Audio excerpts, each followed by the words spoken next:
everyone, it's Vivian from Sit and Knit with Vivette. Welcome to another one of my finished object videos. Today I have two finished objects to talk to you about, and both of them are garments. So as you can see, I'm wearing one and Polly is modelling the other one.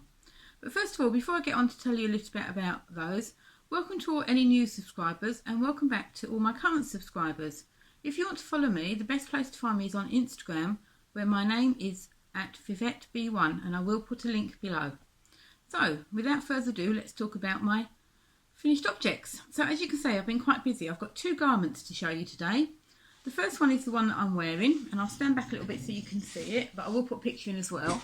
So it's a Granny Squared crochet top, and I made this using two of the Stylecraft Batick swirls. So they're like the cakes, they're DK, and this one is in the forest colourway, and there's 550 metres per ball, so you get quite a lot of yardage out of them, and I used both balls with about 10 grams left over at the end of it. So it was a really easy pattern to do. I just made it up as I went along.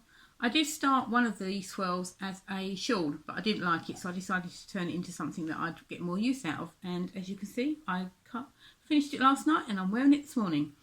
So all I did really was I did two granny squares, and I took my bust measurement at the biggest part and just divided it in half, and then just did a continuous granny out until it fitted that inches, those number of inches.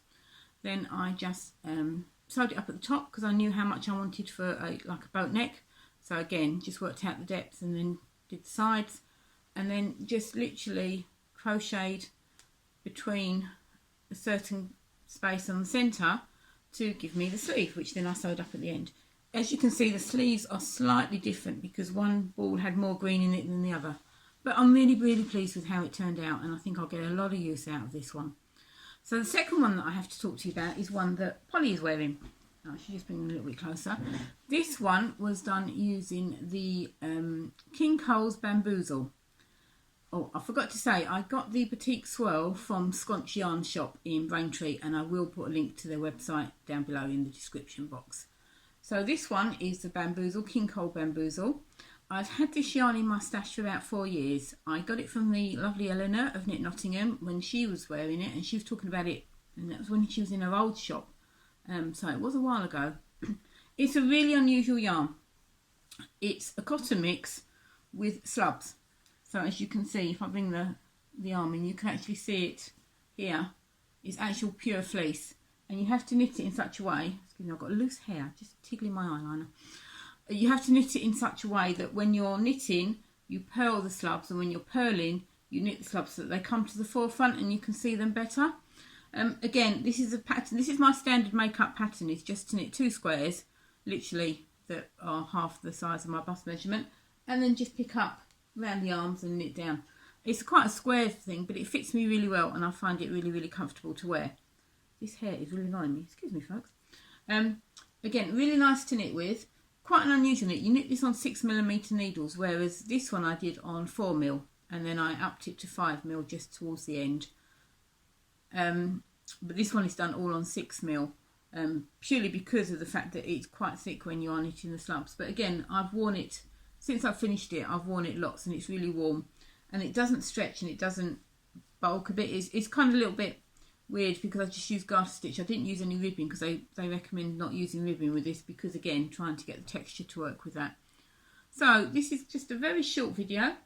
Like I say, this one was a really quick crochet. It's only taken me about 3 nights.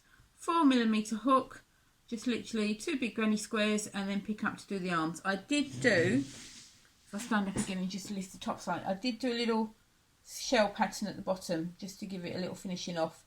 And that shell pattern is from the Attic 24 hydrangea blanket.